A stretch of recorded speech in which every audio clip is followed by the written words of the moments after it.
bad lookout.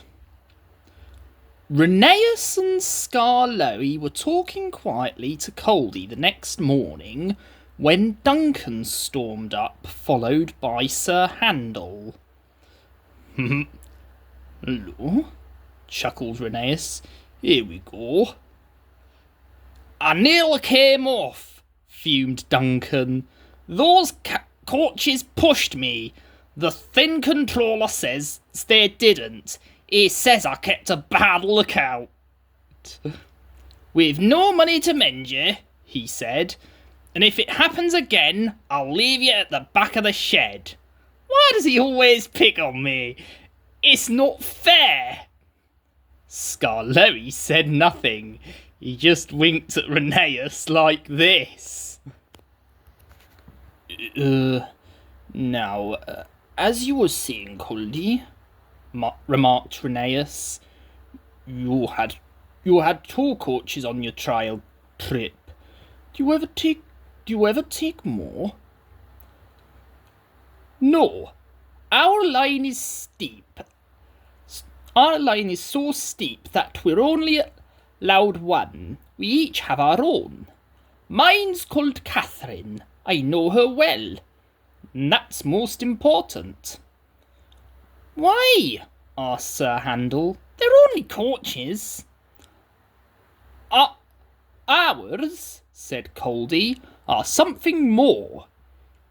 You pull your coaches, and you can see ahead. We push ours up, so we can't see. They watch the line for us. The guard watches too, of course, but Catherine's so clever that I know at once if anything is wrong. Ah, that must take a load off your mind, said Skarloey. Coldy smiled.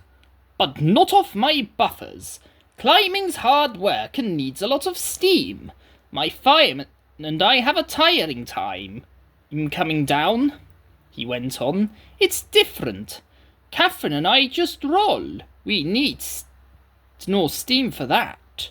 Sir Handel sighed enviously. Oh, I should like that, he said. With your automatic brakes, it sounds like a rest cure. That, replied Coldy, was just the mistake that poor Godred made. Who? Asked the little engines. Is Godred? Godred was our number 1 and named after a king, Coldy replied. Perhaps that went to his smoke box and made him conceited. He'd never keep a good lookout. He'd roll down the line looking anywhere but at the track. You'll have an accident, I told him. Pooh, he said. I've got automatic brakes, haven't I? And Driver's got his air brake. What more do you want? Well, more sense from you, I said. No engine can stop at once if he isn't ready to obey his driver's controls. Ah, that's the first thing a young engine learns, agreed Skarloey. Godred never learned sense. His driver, fireman and the manager all spoke to him. They even took him to pieces to see if anything was wrong. But he still went on in the same old way. Now, one day I was going up and waited at a station for Godred coming down to pass me. As I waited, so it happened. One moment, he was on the track. The next, his driver and fireman jumped clear as he rolled over. No one was hurt, but his coach stayed on the rails, and the guard braked her to a stop. They brought Godred home the next day. We've no money to mend you, said our manager, so you'll go to the back of the shed. And as time went on, poor Godred got smaller and smaller until nothing was left.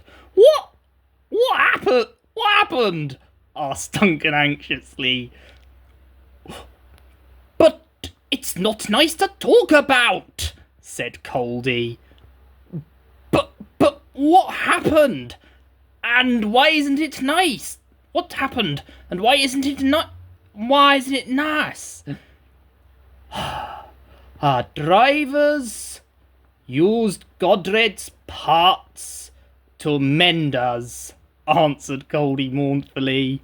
Sir Handel and Duncan were unusually silent long after Coldy had gone home, and neither Skarloey nor Rheneas ever mentioned that Coldy had made the story up.